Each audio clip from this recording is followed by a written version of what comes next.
Hello, everybody. Welcome to the Monkey Barrel Comedy Chat Show, our wonderful show where we interview guests visiting the venue Monkey Barrel Comedy every week. And this week we have a wonderful guest who, multi-award winning comedian, multiple tours across a dozen different countries. You probably know them best from their hilarious footage on social media. A big round of applause. Welcome, Eleanor Conway. Thank you.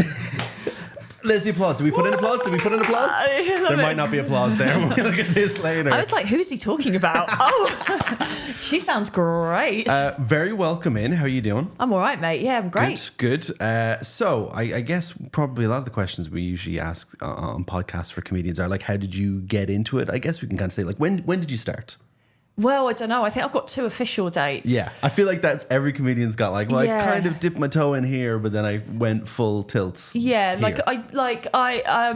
here. I mean, I did try it, but never really committed to it. Yeah. And just sort of like coasted through it by putting on nights. Yeah. And kind of being like, I'm in comedy, I'm emceeing a night. I'm in charge of this. Yeah. And then I got sober and I was like, oh, right, okay, everyone needs to hear my story. And I was like, I'm going to force it on Edinburgh Fringe audiences. That's and what it's meant festival. for. Yeah. So that's what I did at the Frankensteins in 2016. Oh, what a great place Frankenstein It is a great place. It's such a great venue. There's not enough venues that are like themed after like monsters, I feel. There should be a werewolf bar. It's a really good venue, though. It's a beautiful venue. When people come show. to visit Edinburgh and I say you should go to this place called Frankenstein's at midnight, a giant, like you've seen it at midnight when the Frankenstein comes out. Oh, so midnight, Frankenstein comes out. Yeah. They do like a bunch of like laser effects and then they just fill the room with foam. Oh, that sounds fabulous. How come I don't know about this? People don't believe me when I tell them. They're like, all right, that's not really going to happen. I thought you were about to take the piss. I thought you were like, no. Oh, got it. That's right, Ewan, isn't it? Doesn't it fill with foam? It's very strange. It's a weird vibe. They're trying to make it like Themed. Disney's Haunted Mansion. Yeah. But also somewhere on a budget. Shag in a corner. It's a weird mix of the two. Yeah, love it. I think I remember seeing you because I remember you used to do interviews with like musicians and celebrities and stuff. And I'm almost sure when I started seeing your videos pop up again with you talking to people on the street, I was like, I remember you from somewhere. Maybe. I think so because you did interview celebrities. Yeah, I did. Yeah, I was a music journo. Yeah. And I used to basically run around festivals like Virgin and stuff like that, and just basically interview people.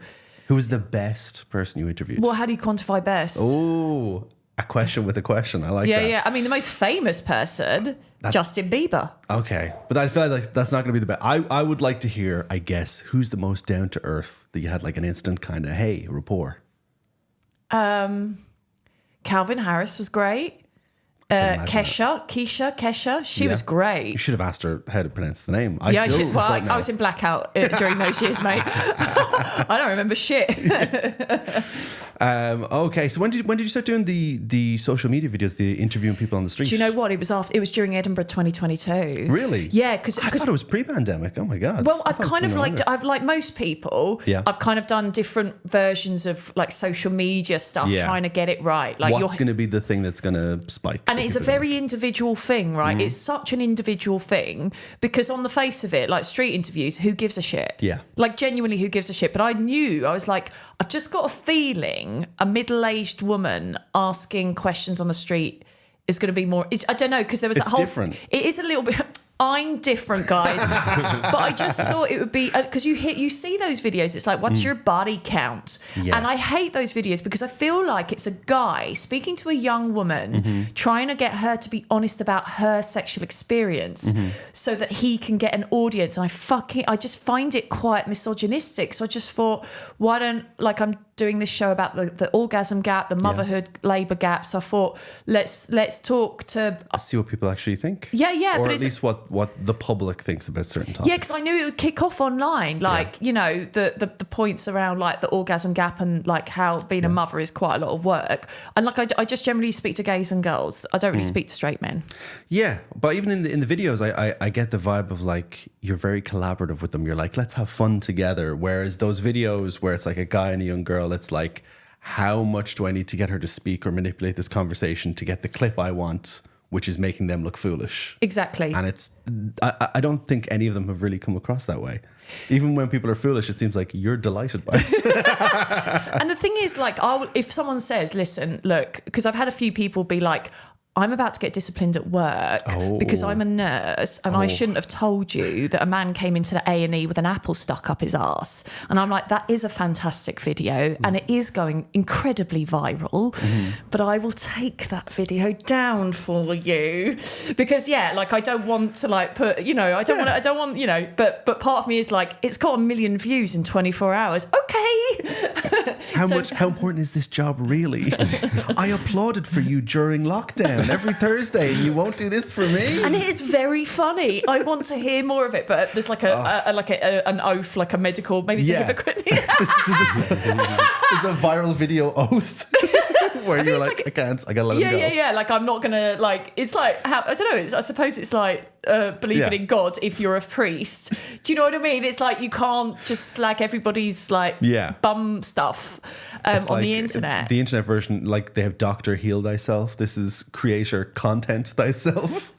But I always want it to be full of love. I always want those videos to be full of love. And there's a couple of them where you can tell I hate the people I'm talking to, right? And I'm like, I have to take that down. I have to take that down because I know that I think they're a cunt. It's very rare. But also in that video, you haven't made them look that way. You haven't edited it to make it look that way. You've just gone, hey, give me a bit. Do I have an editor? And no, I edit myself. Exactly. And they just come out with this stuff and you go, okay, you're clearly a cunt. Yeah, you're clearly a cunt. Well, a way we like to relax people into our show is we like to get up a picture from Instagram. We do like to pick something from your social media, Instagram deep dive. I can see the picture. And here comes the picture right now. Just two natural born leaders hanging out. Yeah. Me with some fucking terrible weave. Look at that weave. And you can see the top of my tights just coming. Can you see the rim of my tights underneath my dress? It's a pet peeve of mine. Now I see it. I would have never noticed that before. Yeah. Look at the weave, man. Look at the weave on that. But look at how you're controlling that conversation. I'm advising Sadiq. So we have listeners who might be listening on Spotify. Just to let them know it's you. It's you standing next to Sadiq Khan, the Mayor of London, with the caption, "Just two natural born leaders hanging out." What a prick.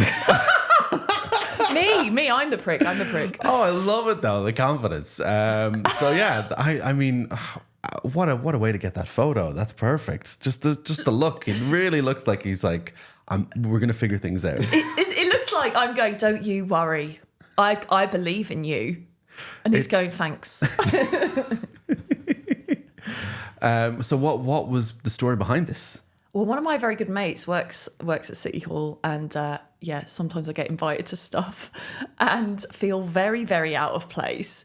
And that's that. That's all I'm going to say about that. Okay, you're taking the nurse's rule of look, if I say what went on, I have to take this episode down. Okay, yeah. That's fair enough. Yeah, the Met are going to be on me. Is he nice? Oh yeah, he's great. Oh, he's really great. Good, nice, chatty. Yeah, fabulous. Good. But I support all political parties. I am neutral. I'm Switzerland. Good. I mean, that was back in 2017 as well. Yeah. I mean, oh my God, so much has happened in between that photo and now. I mean, in both of your lives. I got better hair. No, but I got, What else has happened? COVID happened. Yeah. Was part of that. So we've been talking to people, and a lot of people, we've been interviewing comedians on here, have talked about how COVID for them was like a little bit of a break to kind of reflect on what they were doing and what they wanted to do. Did you kind of feel that as well? Because obviously you did the videos after all that. Yeah, I had a breakdown during lockdown, like most people. Yeah. But I kind of... I moved on a whim to Manchester Tier 3 during lockdown, and then I proceeded to move 5 times during 8 months. Full house moves. Oh my God. But I didn't drink, so that is a good thing. And then I was like, I fucking hate everywhere. I'm moving back to London because I'm a big fat cunt. And I just didn't really, I am very complacent. Mm-hmm. When people say stay in the house, I will stay in the house, wear a mask, right? I'm doing all this stuff. Moving to height of Tier 3 Manchester, sent me over the edge. Like I was running up to people in the Arndale Centre going, why the fuck have you not got a fucking... I nearly got stabbed. Why have you not got a mask on? I nearly got stabbed. I got into like beefs with my neighbours because they were too noisy. It was a whole shit show. Well, it makes sense because all the control from your life has been taken away. So you've got very limited control. So you're like, if I have to do this, you have to do this. And also turn that fucking music down. Also, I've been diagnosed with ADHD, and one of the major symptoms of ADHD is noise sensory issues. Yeah. So that was that coming out. I'm since medicated. Big fan. Yeah. I genuinely thought like I don't have ADHD, but I like the idea of getting like drugs because I'm nearly 10 years sober, and I was like, that's my family of drugs is like speed, like. But like the doctor's like, you should have these is great. How long are you told not to have these things for a doctor to be like, I'm going to sign off? Yeah, I was like, I don't think I have it, but I was like, that is my favourite family of drugs. Like, if an ADHD drug had been like weed, I would have been not interested in doing the test. And then I took the drugs, and 20 minutes later, I was like, oh shit, I've got ADHD. This is good though. Just a real focus and clarity, like there. Oh God. Oh, yeah, good. mate. Honestly, that's amazing. Oh my God. All right. Yeah, we've had a lot of people speaking about that where they've talked about ADHD. Oh, I hate it though. It's such a fucking person. It's all like, I'm neurodivergent. Yeah. I'm so uninteresting. I've got to have a thing about me. But I think you also see when you're talking to comedians, you realize it's true because they're like, yeah, my life was a mess for a decade and then I just chilled the fuck out. And you're like, yeah, you probably did have it then compared to someone else who's just like, I don't sleep anymore. Well, maybe you didn't have it in the first place. And that's all you're putting out there now. We also have wonderful questions from our social media. Oh, really? So we've got what we got. Our first question is, what's the weirdest smell you've ever smelled? It's an intensely personal question. Well, I mean, I can think of loads of awful smells, but like weird smells. I saw recently people were posting about in America, they planted pear trees everywhere when they were like, when the government was like deciding what trees to kind of represent America and put everywhere around government buildings, they decided on pear trees. And I didn't realize that you can get like male pear trees that don't actually grow fruit. So you don't have to clean up that mess. But the problem is they do still pollinate, and the smell that they put out into the world is the smell of cum. And hang on, what does cum smell like? Apparently a pear tree. Genuinely, what does cum I don't know why, but anything? There's a huge thing in America. What does your cum smell like, George?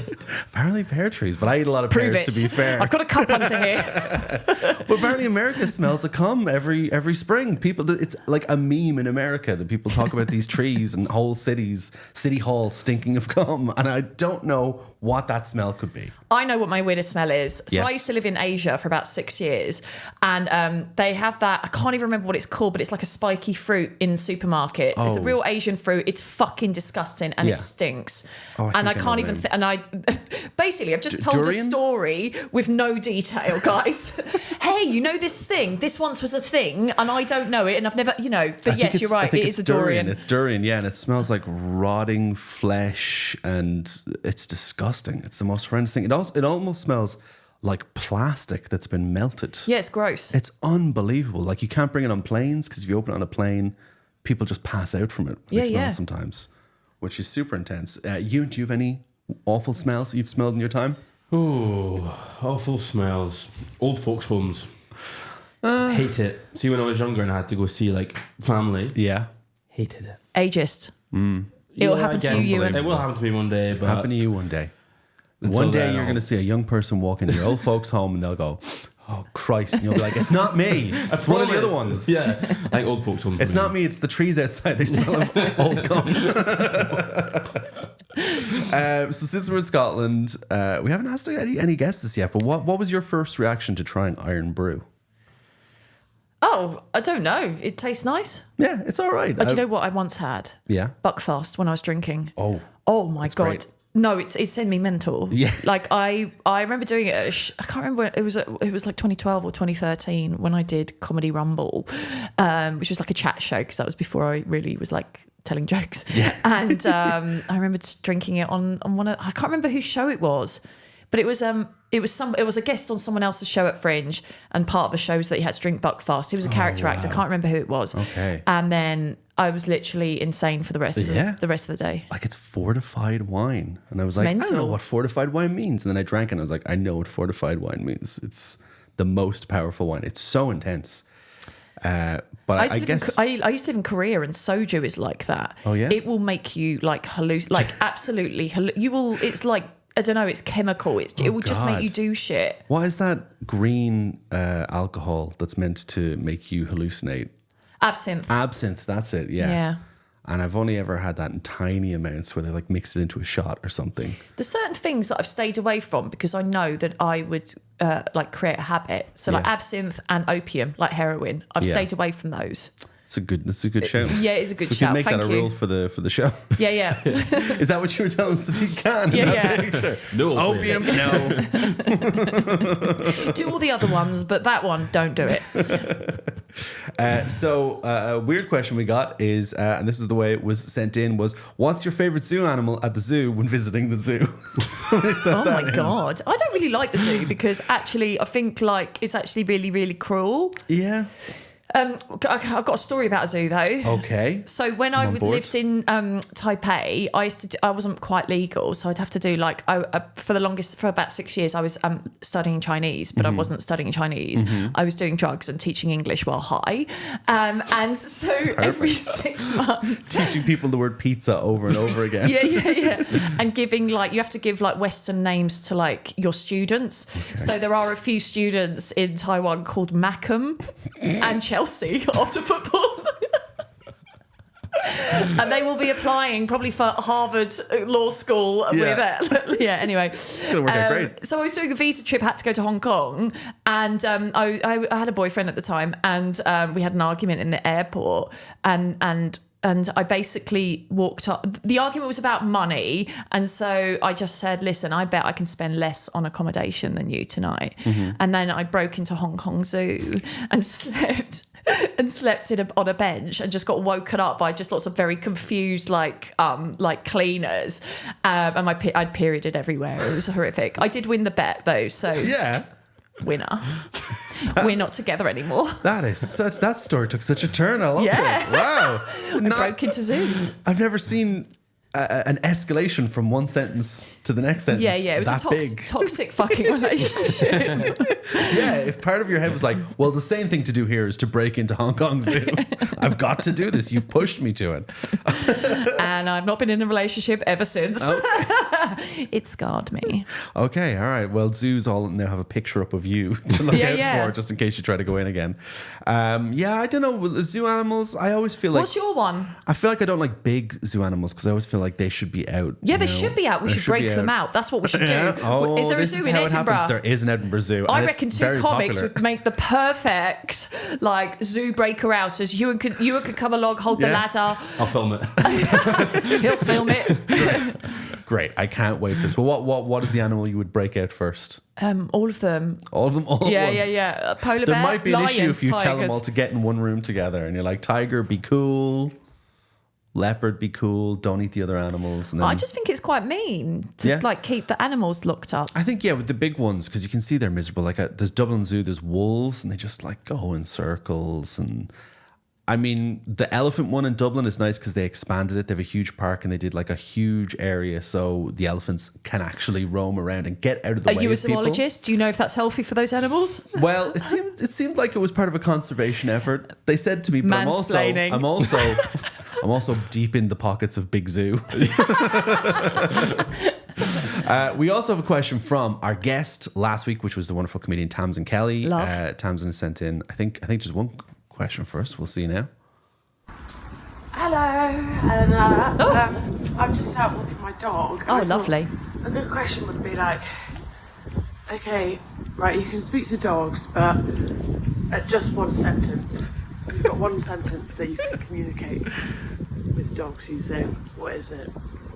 Oh shit, that's a good one, isn't it? That's a really good one. Yeah. Have I got to do one of those? Because like that, you'll have that to do one. Yeah, that is a really good question. We had was it Phil Ellis did one, and he gave us 3 questions and did like 20 takes. Yeah. I've got a good question. Yeah, Got a good question. okay. Do you really love us, Or are you just nice to us because we feed you? Oh, that's a horrifying answer if it's not what we want. Well, because they might just look back up and go, food? Yeah, that's all they want. I know, but don't ask the question if you're not prepared for the answer. Okay. When you get that question back, I feel like that's going to send you over the edge again. We're going to find you in Hong Kong Zoo. Just like, can't deal with it. Dogs. Do you think dogs do like us? I don't know. I don't know, probably. I hope so. I mean, cats. They're a bit dumb. Like, they're smart, but they're like not smart. Like, they're dumb. They're smart like friend, but they not smart like... Yeah. They're not smart like... In a window licker way. And I appreciate yeah, it. Yeah, in a window licker way. Is that piece? I don't know. Let's cut that out. Just in a kind of slightly... Yeah, just simple. I like what you give me. You give me food. They're not comprehending that we're choosing to take care of them. I think in a toddler way. Let's rephrase that. They love us in a toddler way. Like, I think so. Like how stupid toddlers are. Yeah. They're stupid like that. And they also they don't understand the world. They're just like, you're here, you're great, I like you. Like a child. Like a child. Perfect. Yeah. I think cats not as much. I think they've done tests with cats where they've had like people leave a room and then come back in, and you can see a dog's change. Like they get excited that a person's there, whereas cats are just like, okay. Who gives a shit? Who gives a shit, mate? I'm going to shit in this gravel box. If you die, I'm going to eat your face and then shit on you. That's what cats do. Yeah, man. They love it. Whereas dogs are like, I'll go to the spot where I used to meet you outside the train station every day you came home from work until the day I die. Why do that, dogs? I think dogs are like how I date. I think I'm like, oh my God, you liked my picture. Are we in love now? Love me. Yeah, dogs see in black and white so they can never see red flags. That's the thing with dogs. Oh, I love that. That is a clip. That's a shareable clip, my friend. That's a shareable clip right there. Okay, we have some other ones though, because we had questions for Tamsyn last week that I think will be appropriate for now, because we talked about dogs. What's the best or worst pet name you've ever heard? Now, I need to tell you that Tamsyn's dog is Sophie Ellis Barkster. That is good. I'm just like, yeah. Come here. Has anyone seen my? Has anyone seen? Come on. Oh my God. Yeah, I think that would be. I don't know. That is also the best and the worst. Yeah, that's the best and worst. I was going to say. Yeah. Thank you. Put the two together. Because that is great that you can scream that at someone and then be like, "I'm talking to my dog. I'm talking to my dog." I'm not talking clearly. to you. Why would I talk to you? Look at the necklace, tiny little collar. What does it say? You don't put dogs' names on collars. No, you don't. You just put the owner's number, because otherwise they can trick your dog to come with them. I didn't even think of that. Brian, but it's more difficult for them if they're like, "Come on." People are gonna be like, that person's trying to steal that dog. They won't give a shit. They won't give a shit. And finally, we asked Tamsyn this last week, and it seems to be one that's gone around the office, but we need to know, what's the first Disney character you ever were attracted to? So I think Tamsyn last week said it wasn't Scar, it was from The Lion King 2. It's like Scar's nephew. We brought up a picture, and he has like real Adam Brody vibes. What's wrong with you people? Why are you fancying cartoons? I don't know. I guess people watch it when they're young, and at a certain point they go, ho ho. No. No, you've never had that? Absolutely not. Thankfully. Finally, there's an adult in the room to say, stop it. No, what's wrong with my you? fantasies are much more perverted. No, which I will not share here. Okay. You got to buy a ticket to a show. But no, none. None of them. Not Mickey Mouse, not Donald Duck with his no pants on. I've never wanted to fuck an animal, funnily enough. That's a very reasonable. This was not the conversation we had last week at all. The conversation last week was very much like, that bear would get it. Those were the bare necessities. Cool. Okay. Well, I think we've found out a lot about you today. We found out a lot about what you call dogs and what you call people in the street. And they were kind of connected. Is there any shows coming up or any live stuff or stuff online that people should be checking out? Please plug them. Let people know. Oh, yeah. I'm on tour again with my tour show, Talk Dirty to Me. It's about the female pleasure gap. It's about how like women getting bank accounts has ruined straight dating. And the steps you can do to close the gap.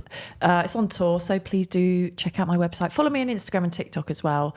That'd be cool. I'm on All the social media. All the socials. Every time I At go on Eleanor social Conway. media, you're Yeah. popping up all over the place. At Amazing. Eleanor Conway is my handle. Absolutely. So please do give Eleanor a follow. If you enjoyed the show, please share it, leave a little review. It massively helps us out. If you want to come down to Monkey Barrel Comedy in Edinburgh, there's comedy shows every night. You can also see me on Twitch at twitch.tv/Fox Comedy every Sunday to Thursday if you want to see more of me.